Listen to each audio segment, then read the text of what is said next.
हिसाब से मैं सबसे पहले एमएससी में अपन कैसे कर सकते हैं, एमएससी के बाद फिर यूजी के बाद कौन कौन सी जॉब है, एमएससी के बाद कौन सी जॉब है, उनकी कैसे तैयारी करनी है, इस विषय पे मैं आज चर्चा करूंगा आप लोग से।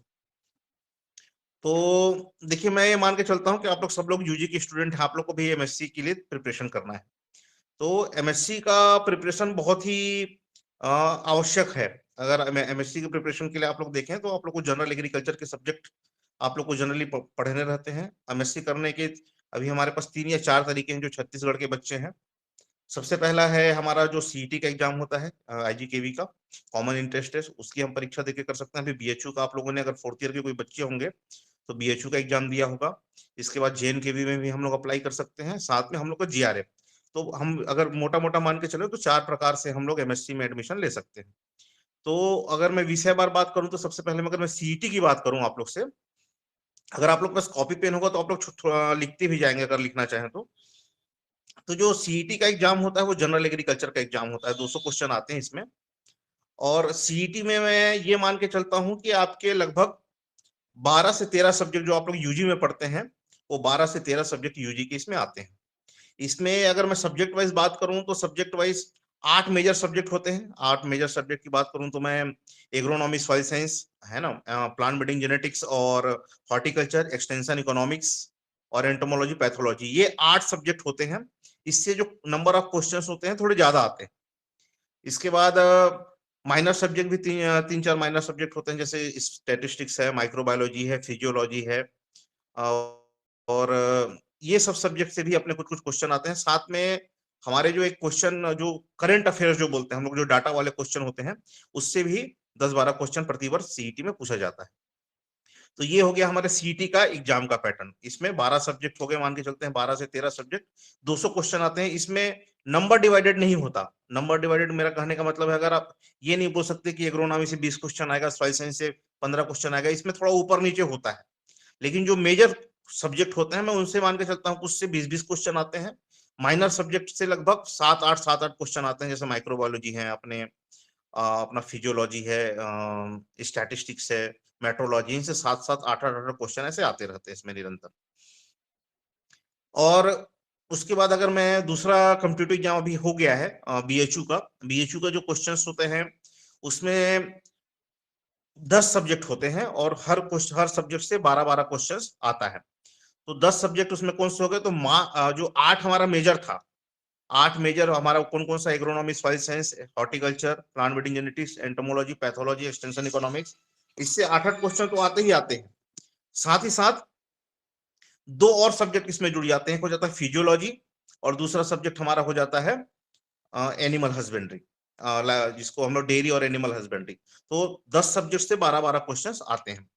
तो टोटल 120 मार्क्स का रहता है। इसमें माइनस मार्किंग भी होता है इस एग्जाम में।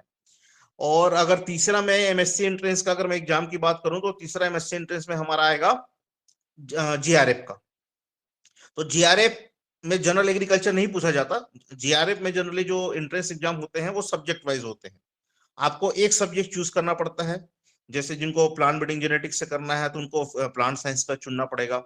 जिनको एक्सटेंशन इकोनॉमिक्स से करना है तो उनको सोशल साइंस का सब्जेक्ट चुनना पड़ता है। जिनको सॉइल साइंस से करना है तो उनको फिजिकल साइंस करके सब्जेक्ट आता है, वो आपको चुनना पड़ता है। तो आपको एक स्पेसिफिक सब्जेक्ट में आप जीआरएफ दे सकते हैं। और चौथा जो एंट्रेंस एग्जाम है जेएनकेवी का, जिसमें 100 क्वेश्चन आते हैं, ये लगभग लगभग इसका पैटर्न हमारा आईजीकेवी की तरह ही होता है। इसमें भी मेजर सब्जेक्ट से ज्यादा क्वेश्चन आते हैं और जो माइनर सब्जेक्ट से कम क्वेश्चन आते हैं। तो ये 4 प्रकार से हम एमएससी एंट्रेंस एग्जाम दे सकते हैं। मैं सभी बच्चों को एक चीज मैं ये बोलना चाहूंगा कि आप लोग ये जितने भी एमएससी एंट्रेंस के एग्जाम हैं, इसमें जो जनरल एग्रीकल्चर है, ये आप लोग जरूर इसकी तैयारी करें। क्योंकि अगर आप लोगों ने अभी एग्रीकल्चर में एडमिशन ले लिया है तो आप कभी भी जनरल एग्रीकल्चर को छोड़ नहीं सकते। चाहे जॉब की बात हो, चाहे आपको आगे कोई भी एग्जाम हो, तो आपको जनरल एग्रीकल्चर पढ़ना ही पड़ेगा। तो जनरल एग्रीकल्चर की तैयारी करने का जो टेक्निक है वो जनरली कुछ इस प्रकार होता है कि आपको हर सब्जेक्ट का थ्योरी वाइज नोट्स बनाना पड़ेगा। मान लीजिए सॉइल साइंस का है तो सॉइल साइंस का थ्योरी वाइज आप लोग नोट्स बनाइए और साथ में कोई भी स्टैंडर्ड बुक से आप लोग ऑब्जेक्टिव करते जाइए। तो मैं जनरली थ्योरी एक सब्जेक्ट के लिए मैं अगर आपको पढ़ना है तो मैं जनरली नेमराज सुंडा या अरुण कात्यायन को मैं प्रिफर देता हूं बच्चों को, कि नेमराज सुंडा और अरुण कात्यायन की जो बुक है जनरल एग्रीकल्चर के लिए, आप उसको जरूर पढ़ें एक बार। साथ ही अगर किसी सब्जेक्ट में उसमें कमी रह जाती है तो अलग से आप कोई भी सब्जेक्ट मैटर, कोई भी सब्जेक्ट स्पेशलिस्ट बुक के साथ भी आप एक नोट्स बनाते जाइए। और अगर आप कहीं कोचिंग करते हैं, बहुत सारे कोचिंग आजकल अवेलेबल है, तो आप कोचिंग भी कर सकते हैं, मैं कोचिंग के लिए भी मना नहीं करूंगा। आपके नोट्स बहुत अच्छे बनते हैं अगर आप कोचिंग करते हैं। तो जनरल एग्रीकल्चर पढ़ने का टेक्निक यही, आपको एक उसका एक नोट्स बनाना पड़ेगा थ्योरी का। उसके बाद आप उससे रिलेटेड कोई भी एक ऑब्जेक्टिव बुक करें। जब तक आप ऑब्जेक्टिव बुक नहीं करेंगे तब तक आपका कंसेप्ट क्लियर नहीं होगा। तो ये पूरा पैटर्न होता है जनरल एग्रीकल्चर की तैयारी करने का। तो ये हो गया हमारा एमएससी एंट्रेंस में एंट्री करने का तरीका हो गया। अगर आप एमएससी एंट्रेंस में एंट्री कर लेते हैं मान लीजिए, तो मैं हर बच्चे को सजेस्ट करता हूं कि कम से कम आपको अगर जॉब की भी तैयारी करनी है तो आप एमएससी में एडमिशन ले लीजिए।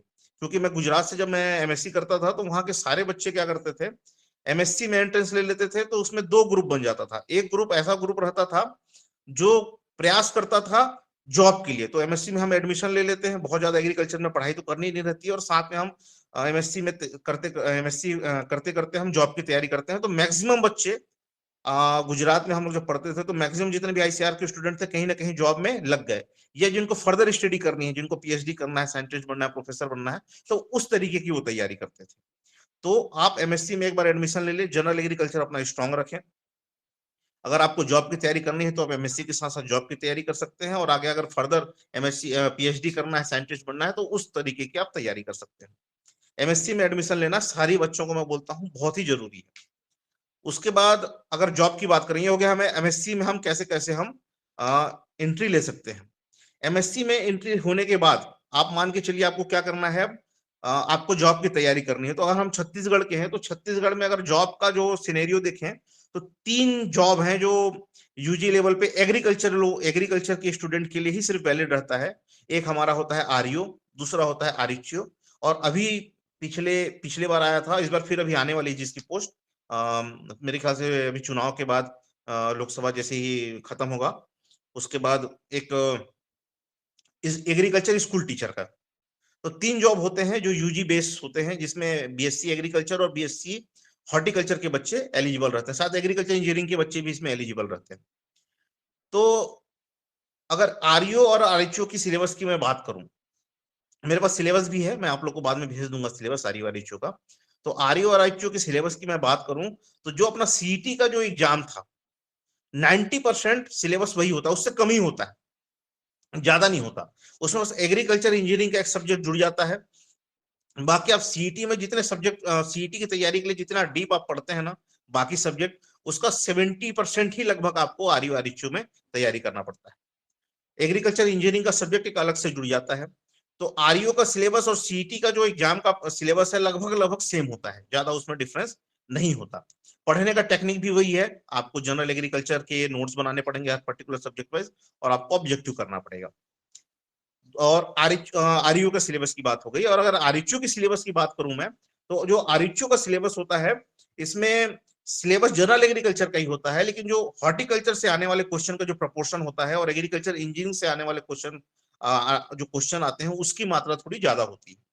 लगभग मान लीजिए अभी तो 100 क्वेश्चन करने लग गया है हर एग्जाम में, तो ये मान के चलिए 40% क्वेश्चन, 40 से 50% क्वेश्चन हॉर्टिकल्चर, जो आरईचओ की एग्जाम में हॉर्टिकल्चर और एग्रीकल्चर इंजीनियरिंग से पूछेगा, और बाकी जो सब्जेक्ट बच गए उससे 50% क्वेश्चन बाकी सब्जेक्ट से आएंगे। तो आरईचओ और आरईओ का आपका ये सिलेबस हो गया। और अभी जो अगली पोस्ट आने वाली है जो एग्रीकल्चर टीचर की है, जो भी बीएससी यूजी बेस्ड ही जॉब होता है, इसमें इसमें सिलेबस थोड़ा सा अलग रहता है। इसमें जो हम लोग पीएटी दिलाते हैं ना, जो पीएटी का जो पैटर्न होता है जिसमें हम अपना AG1 AG2 ये सब जो आता है, तो इसमें तीन पोर्शन में पूरा सिलेबस डिवाइड रहता है, 33 करके। 33% जो इसका सिलेबस होता है वो जो हमारा पीएटी का सिलेबस होता था, जिसमें हमारा क्रॉप प्रोडक्शन आता था। क्रॉप प्रोडक्शन के साथ साथ हमारा आपका पशुपालन और ये जो एनिमल हस्बेंड्री और कुक्कुट उत्पादन, इससे 33% क्वेश्चन आते हैं। और 33% क्वेश्चन आपका element of science. Element of science में आपके चार सब्जेक्ट होते हैं, मैथ्स, बायो, फिजिक्स, केमिस्ट्री, इससे 33 क्वेश्चन आएंगे। और जो आपका 33% जो क्वेश्चन आएगा वो आपका आता है जनरल जो हमारा जनरल अवेयरनेस होता है, जनरल अवेयरनेस में ये थोड़ा सा डिटेल हो जाता है। इसमें आपका छत्तीसगढ़ का जीके आ जाएगा, कंप्यूटर का एलिमेंट्री नॉलेज आता है, और हिंदी इंग्लिश की जो भाषा का जो ग्रामेटिकल जो अपना ग्रामर होता है उससे क्वेश्चन आते हैं। तो इसका सिलेबस थोड़ा सा अलग होता है। तो ये तीन ही हैं जो छत्तीसगढ़ लेवल पे आपके पोस्ट आते हैं। अगर अगर नेशनल लेवल की मैं बात करूं तो नेशनल लेवल में आरईओ, आरएचओ और एग्रीकल्चर टीचर के अलावा हम नेशनल लेवल के एग्जाम में भी पार्टिसिपेट कर सकते हैं, जिसमें एग्रीकल्चर के जो बीएससी ग्रेजुएट्स होते हैं उन्हीं को एलिजिबल किया जाता है। इसमें सबसे ज्यादा जो फ्रिक्वेंटली आने वाला पोस्ट है वो आईबीपीएस पे एक आता है, एग्रीकल्चर फील्ड ऑफिसर करके, बैंक की पोस्ट होती है ये। एग्रीकल्चर फील्ड ऑफिसर बैंक, इसको आईबीपीएस के द्वारा कंडक्ट किया जाता है। अगर इसके एग्जाम की मैं पैटर्न की बात करूं आईबीपीएस के एग्जाम की, तो आईबीपीएस के एग्जाम 3 चरण में होते हैं। पहला चरण आपका होता है जिसमें आपके मैथ्स, रीजनिंग और इंग्लिश इसके होते हैं। इसमें आपको सिर्फ क्वालिफाई करना रहता है, कट ऑफ मार्क्स जो होते हैं वो आपको देना रहता है। ये प्री होता है जिसमें मैथ्स, रीजनिंग और इंग्लिश ये 3 सब्जेक्ट के क्वेश्चन आते हैं। इसमें जैसे ही आप क्वालिफाई किए, cut off category wise cut off decide होता है। फिर उसके बाद मेंस होता है। मेंस में आपका जनरल एग्रीकल्चर के क्वेश्चन ही पूछे जाते हैं। जनरल एग्रीकल्चर के क्वेश्चन कौन से, जो हमारे सीईटी में जो हम लोगों ने तैयारी करते समय हम लोग जो पढ़ेंगे वही सेम क्वेश्चन हमारे मेंस में आते हैं। अगर मेंस में आप अच्छा स्कोर करते हैं तो आपको बुलाया जाता है इंटरव्यू के लिए। इंटरव्यू में आपको एलिमेंट्री बैंक का नॉलेज का क्वेश्चन पूछा जाएगा, और साथ में आपको अपने जनरल एग्रीकल्चर के बारे में पूछा जाएगा। तो ये एग्जाम भी क्वालिफाई करना बहुत ही आसान होता है बैंक का, और इसकी पेमेंट भी बहुत अच्छी होती है। जनरली जो नॉर्मल बैंक में घुसते हैं तो जनरली क्लर्क, कैशियर, फिर पीओ, फिर बैंक मैनेजर ऐसे बनते हैं। लेकिन जब एग्रीकल्चर आप फील्ड ऑफिसर बनते हैं तो डायरेक्ट आप मैनेजर के करंट दूसरे नंबर की पोस्ट आपकी होती है बैंक में। तो आप 3 या 4 साल बाद आप ब्रांच मैनेजर आराम से इसमें बन जाते हैं। सेम इसी एग्जाम में आपका एफसीआई का पोस्ट आता है। एफसीआई में सेंट्रल गवर्नमेंट का पोस्ट होता है, जिसमें 2 पोस्ट आते हैं। यूजी लेवल का एक पोस्ट आता है जिसमें होता है टेक्निकल असिस्टेंट का पोस्ट होता है। इसका भी एग्जाम का pattern same to same IBPS की तरह ही होता है। इसमें मैथ्स, रीजनिंग, इंग्लिश और जनरल एग्रीकल्चर का एक ही एग्जाम होता है, और बाद में आपका इंटरव्यू होता है। साथ ही साथ एफसीआई के अलावा आपका सेंट्रल वेयर हाउस कॉर्पोरेशन की भी पोस्ट आती है, जिसमें टेक्निकल असिस्टेंट करके पोस्ट आता है। और इस सेंट्रल वेयर हाउस कॉर्पोरेशन में जो टेक्निकल असिस्टेंट का जो पोस्ट आता है ये भी सेम एफसीआई की तरह ही होता है। इसमें भी 3 सब्जेक्ट पूछे जाते हैं, मैथ्स, रीजनिंग, इंग्लिश और जनरल एग्रीकल्चर। और ये हो गए हमारे सेंट्रल गवर्नमेंट के यूजी बेस्ड जॉब जो एग्रीकल्चर ग्रेजुएट्स के लिए एलिजिबल होता है। ये हर 1 साल 2 साल में आते ही आते रहता है। मान लीजिए मैं आप लोग को सजेस्ट कर रहा हूं कि आप लोग यूजी के बच्चे हैं, और अगर आप लोग यूजी पास आउट हैं तो आप एमएससी में एडमिशन ले लीजिए। एमएससी में एडमिशन लेके ये जो 2 साल हैं आपके पास, ये 2 साल में इन सारे जॉब की आप तैयारी करते रहिए। इन सारे जॉब की आप क्या करते रहिए, तैयारी करते रहिए। अगर इस बीच में आपका कोई अच्छा जॉब लग जाता है तो आप लोग अपना पढ़ाई छोड़ के जॉब में जा सकते हैं। और अगर नहीं हुआ तो कई बार ऐसा होता है कि आपकी एमएससी भी कंप्लीट हो जाती है, और एमएससी कंप्लीट करते भर्ती प्रक्रिया होते होते तक आपकी जॉब भी लग जाती है, तो आपके पास एमएससी की डिग्री भी हो गई। अब एमएससी की डिग्री अगर आपके पास हो जाती है तो ये जो जॉब थे इस पे सीनियर लेवल की पोस्ट आप पा सकते हैं। जैसे मान लीजिए एसिड, अगर आप एमएससी हो गए एग्रीकल्चर से तो आप एसएडीओ के लिए एलिजिबल हो जाते हैं और एडीए की पोस्ट के लिए एलिजिबल हो जाते हैं। एसईडीओ का एग्जाम का पैटर्न आरईओ के जैसा ही होता है। आरईओ का जो सिलेबस है लगभग लगभग एसईडीओ का सिलेबस सेम टू सेम है। बस जो क्वेश्चंस का लेवल है थोड़ा सा आरईओ में इजी आता है, एसईडीओ में थोड़ा टफ आता है। और एसईडीओ तुम्हारा आपका ब्लॉक लेवल का पोस्ट हो गया। उसके बाद सेम पोस्ट आप एमएससी के बाद छत्तीसगढ़ में एक आता है एडीए। एडीए एग्रीकल्चर के लिए, एडीएच हॉर्टिकल्चर के लिए। इसमें अगर आप एलिजिबल हो गए, इसमें पीएससी के थ्रू एग्जाम होता है। तो ये इसमें 2 पार्ट में होता है। एक होता है जनरल छत्तीसगढ़, छत्तीसगढ़ जीके के क्वेश्चन पूछे जाते हैं, और दूसरा एग्रीकल्चर के क्वेश्चन पूछे जाते हैं। तो जनरल एग्रीकल्चर आप देख रहे होंगे कि जितने भी एग्जाम है उसमें जनरल एग्रीकल्चर आपका पीछा नहीं छोड़ेगा। तो जनरल एग्रीकल्चर आपको हमेशा स्ट्रांग रखना ही पड़ेगा। तो दो दो हो गए आपके। तो एडीए पीएससी के थ्रू होता है, जिसमें 50% क्वेश्चन आपके कहां से आएंगे, 50% क्वेश्चन आपका आएगा 50% क्वेश्चन आएगा जीके, छत्तीसगढ़ जीके से। और बाकी 50% क्वेश्चन आएगा आपका 50% क्वेश्चन आएगा आपका जनरल एग्रीकल्चर से। तो ये हो गए एमएससी बेस्ड के एग्जाम। और तो इसी तरीके से ये जनरली आप बीएससी और एमएससी के बाद यही लगभग लगभग पोस्ट फ्रिक्वेंटली जो आते रहते हैं, जिसमें हम एलिजिबल रहते हैं, यही सब पोस्ट हैं। इसके अलावा अगर आपको फर्दर स्टडी करना है, अगर आप पीएचडी करते हैं तो पीएचडी कीजिए। मैं बोलूंगा आप पीएचडी करके एआरएस निकालिए, नेट निकालिए और साइंटिस्ट और प्रोफेसर बन सकते हैं। जैसे अभी मैं प्रोफेसर हूँ।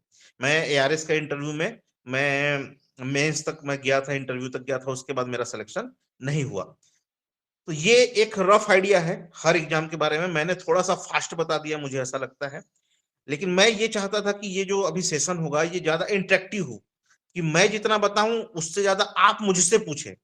तो मैं आप बारी बारी से एक एक करके, अगर आपको अभी मैंने जितने चीज बताए उसमें अगर आपको कोई डाउट हो तो बारी बारी से आप क्वेश्चन पूछ सकते हैं, और इस पे हम आगे और डिस्कशन कर सकते हैं।